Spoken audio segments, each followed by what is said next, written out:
I always accepted discipline. I always accepted discipline as a child, if I recall. I never shunned it. I really didn't have a choice. If I was always held accountable for every little thing that I did. That's what kept me out of trouble. If I got into trouble, it wasn't very significant. It was just little troubles here and there, but kept me out of big trouble. Because I was never one to get away with anything.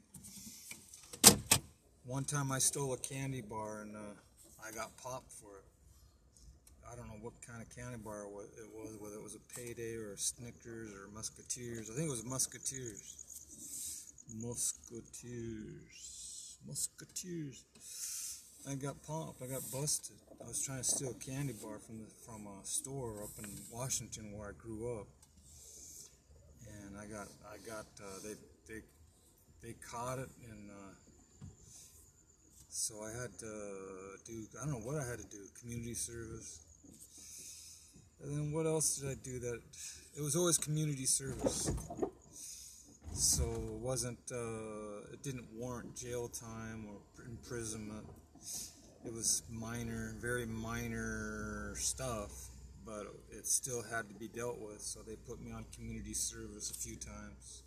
I helped out at the food bank, helped out at a few other places to make restitution.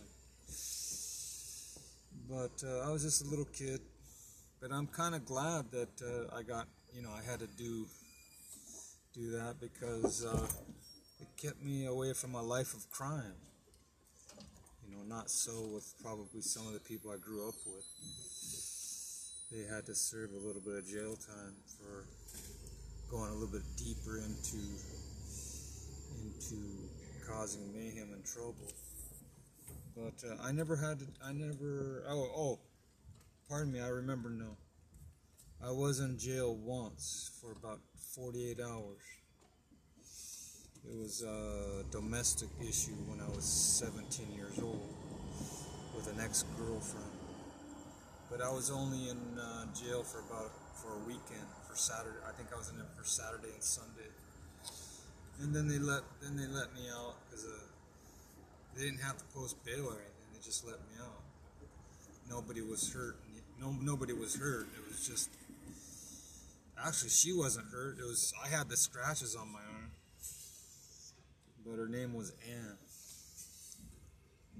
and they listened to her story. They didn't listen to mine.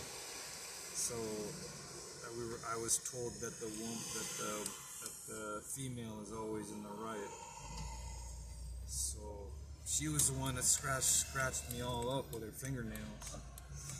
But I didn't do anything. I tried to run out of there but she said she was kind of quick with her claws.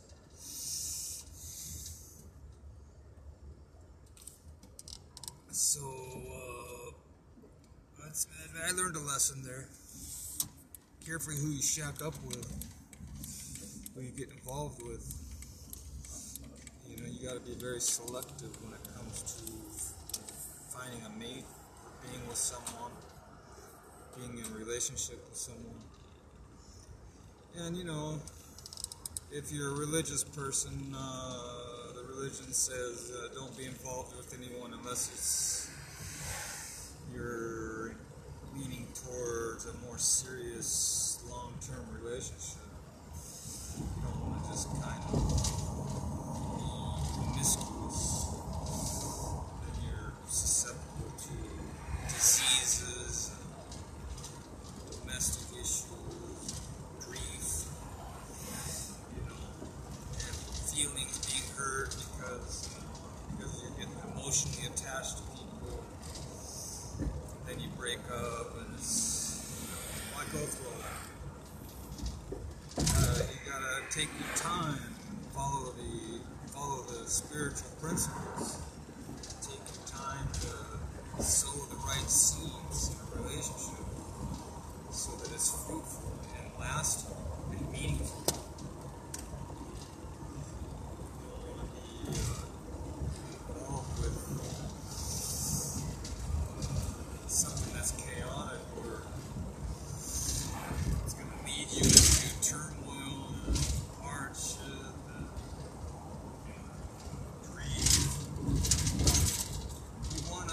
led in a direction where it's going to be peaceful and meaningful and purposeful, lovely, we get along.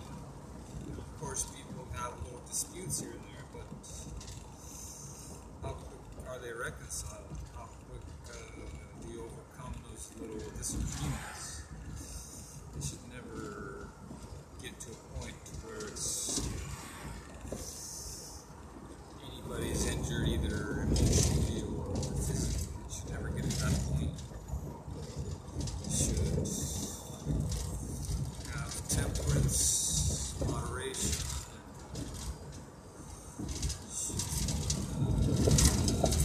be in it for the long haul, be in it for the holiness of it, the righteousness of it, the purity of it, the innocency of it.